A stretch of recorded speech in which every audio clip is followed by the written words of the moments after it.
let's say tomorrow, everything's gone. So no money, no clients, no audience, just a laptop, Wi-Fi, and 30 days to figure it out. What would I do? Before we get into it, my name is Ashton. I'm the founder of Active Solutions. And the reason I can speak on this video specifically is because I took my second agency, Active Solutions, from $0 to $50,000 a month in less than 60 days. And this isn't just from books, it's from actually doing the work. It's from repeating what works and building from scratch. So here's how I'd make $10,000 in 30 days, starting from zero. Let's go ahead and get into it. Day 1 to 3, here's gonna be the breakdown. First thing I do is sit down with a blank page and actually write out the things I'm better at than most people. This doesn't have to be world class, just better than average. It could be writing, it could be talking, it could be understanding people, it could be understanding numbers, systems, whatever it is. And I'd look at my past work experience, any job, internship, side hustle, it doesn't matter. What have I done that's given me an edge or taught me something useful? And the goal here is to figure out what kind of work I should actually be doing. That way I'm not building a business I end up resenting. Then I'd look at the business models that line up with those skills specifically. If I'm decent at writing, I'm thinking cold email, offers, copy, whatever. If I'm great with people, maybe sales or client-based work. If I'm more of an operator, maybe back-end support or systems. And once I've got that direction, I'd think about who's already spending money to solve a problem that I can potentially help with. I'm not reinventing the wheel here, just stepping into a market that already exists, like, for example, gym owners. Quick story about that. So Gym Owners was actually my first agency. I actually started an agency called Gym Closers, initially, fresh out of a hospital, and I previously ran a gym. I was a personal trainer, and from the skill sets that I had in my previous experience, even my bachelor's degree in exercise science and master's degree in exercise physiology, I was like,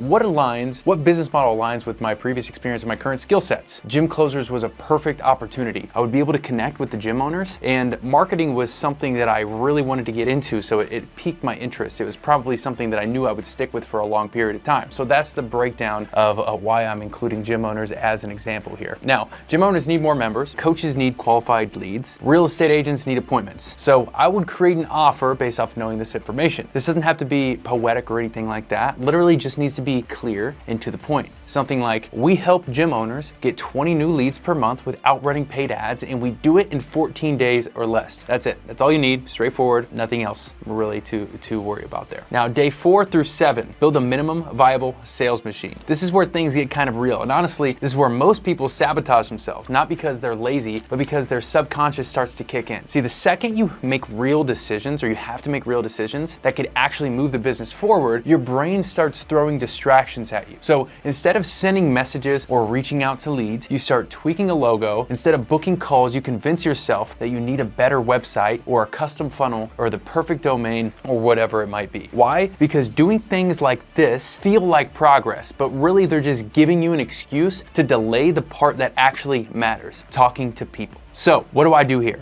I keep it stupid simple. Make one Google Doc explaining the offer. Just have at least a Calendly link or something that gives someone else the opportunity to book with you, a CRM or a spreadsheet, and you're good to go. Then write the message that you'll be sending to prospects. It's not a sales letter. It's literally just, hey John, saw that you're running a gym in Massachusetts. Just curious, would you be open to a way to bring in 15 to 20 new members this month without having to spend money on ads? And that's it. That is how you take steps to an actual start. Now, make this process so easy that you can't talk yourself out of doing it. Because the only thing that moves a business forward at this point is more conversations, more data, and more action. Now we're getting into week 2 here, getting actually into the market. Get as loud as you possibly can. All you need is one channel. So 100 outreaches per day is what a lot of people say. That's the game. Cold email is what I started with, and I used Woodpecker to automate the process. I found leads using something called D7 Lead Finder, and then I cleaned them up, hit send. Every day I was waking up, checking for replies, booking calls, learning what people responded to, and adjusting the process. If I didn't have money, I'd keep grinding in the DMs for as long as I needed to, or emails. If I did have money, I'd start running Facebook ads, which eventually I got to. And the thing with Facebook ads is, even if they flop, the experience that you gain from running them is insanely valuable. I've wasted money running ads. I've had campaigns go nowhere, but the reps added up over time, and now I can literally jump into almost any market, any niche, run Facebook ads, and print leads. And that did not come from just watching tutorials. It came from actually doing the thing. This is where I start to build my pipeline now. And it's all input and output. So how many messages are you sending? How many replies are you getting from those messages? How many calls? How many closes? That's the rhythm that you need to keep. You don't need anything fancy. Just do the real work. Now we're getting into week 3. Start actually fulfilling on your product or service. So here's the reality. The only way you're going to get good at something is by doing the actual shit. And I probably could have worded that better, but I'm going to double down. Do the actual shit. That's how you get better. So at this point, I'm not focused on making $10,000 from one client. I'm focused on getting real work under my belt. That means taking on free clients if I have to, charging low prices, saying yes to things I might not normally say yes to, because every client, especially in the beginning, every client I get at this stage is giving me proof of concept, experience under pressure, data on how to improve, and when I charge less, there's less pressure, and clients are more forgiving, then I get room to figure it out, and it's a win-win for everybody. Now, I've said this before, one of the biggest reasons SaaS companies get sold for so much is because they play the long game. They charge $49 a month, but they deliver massive retention, build systems, and they keep customers for years. Personally, I would rather, and this is my personal opinion, but I would rather keep 10 clients and have them pay me $500 a month for 2 years than chase $2,000 one-offs that churn every 30 days. That's why low prices with strong systems equal long-term growth. And I'm not scared to work under pressure. In fact, I actually welcome it, because the faster I rack up wins or even take losses, the faster I learn and fail forward. That's the secret. Whether it's mistakes, bad calls, clients that don't work out, it's all learning. The universe is not going to slow down for your mistakes, so don't pause, just keep moving the needle forward. Week 4, systemize, scale, and stack wins. Week 4 is where things get real. So now I'm building the actual engine. I've got some wins, I've delivered some results, I know what works, so I take everything that I've done manually and I systemize it. And here's what that looks like. Client onboarding becomes a checklist. I record Loom videos for repeatable stuff. I template my work or delivery. I set clear expectations for communication, and now I can start to delegate. So I can hire a VA, but not before everything, because until I've actually done the thing myself, I can't teach how to do the work. Then I look at my acquisition process. What DM scripts actually worked best? Which email got the most replies? What part of my sales call actually closed the deal? And what parts do I need to work on more? And then I tighten everything up. And this is where I start to get leverage. And leverage is extremely important. But if I'm going high ticket, for example, I improve every single touch point to match the price. If I'm playing the volume game, I make sure that my systems are rock solid to handle it. But either way, I'm not building for theory. I'm building based on actual experience. Now, I also understand something really important here. If I want to make that kind of progress in 30 days, and this is just being realistic, I'm gonna have to invest some serious time into this. So if I have a full-time job, cool. Then the rest of my time needs to go into this. If I don't have a job, then this becomes my job. Every waking hour goes into building this. And if that sounds harsh, then honestly, you're probably not in enough pain to make a real decision to change. And if that's the case, I don't know why you're still even watching this video. But if you've made it this far and you've actually checked off these boxes, you're getting clients, your process is working, your fulfillment is at least somewhat dialed in, and your back end isn't a disaster, then congrats. You're a real business now, at least as close as you can possibly be to it. And now you start to double down on everything that's working. If you got those clients from cold outreach, study how to scale it. Hire a setter, build a system, send 10 times the amount of messages. If you got clients from Facebook ads, cool. Raise the budget, scale the campaign. You've got something working, and it's that simple once the systems are in place. Now it's just a volume game. So if I had to start from scratch, this is exactly how I would do it. It's not always comfortable, and it's definitely not fun, at least in the beginning, but it works. Most people won't do it, not because they can't, but because they're stuck in the cycle of thinking, waiting, planning, and tweaking instead of actually doing the thing. This is the process. Whether you're trying to make your first $1,000, $10,000, $100,000 a month, the blueprint does not change. You just do it at scale. So if you're serious, actually do the work. And if you want help building it faster, the right way, we've got the systems and people inside Active Solutions to do it with you. And if you want to see how I close sales calls and get leads to pull out a credit card in under 30 minutes, go watch the next video. But go ahead and look down in the description. You'll see a link for a school community, 100% free. We have group calls, we have courses, and it's literally just a vault of information that's waiting for you to go in there and go through it. However, if you're a little too busy and you do want some of our help, there's going to be a link to book a call with our team in the description below as well. Thank you for watching this video. We'll catch you in the next one.